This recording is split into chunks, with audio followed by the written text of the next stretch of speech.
Ang kwento na ito ay tungkol sa mga piling tao sa mundo na nagawang gisingin ang kanilang mga kapangyarihan. Isa dito ay si Shu na bukod sa sariling kapangyarihan ay may espesyal pa itong kakayahan na wala sa iba. Nagsimula ang kwento ng sanggol pa lang si Shu at daladala siya ng kanyang ina na parang may tinatakasan sila.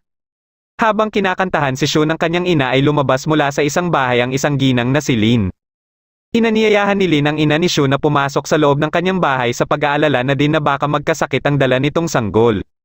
Pinahawak muna sa kanya si Shu at nagpaalam ang ina ni Shu na bibili muna umano ng gamot. Nakita niya ang walnut-shaped na pendant kay Shu at pagkalingon niya muli sa ina ni Shu ay bigla na lang itong nawala.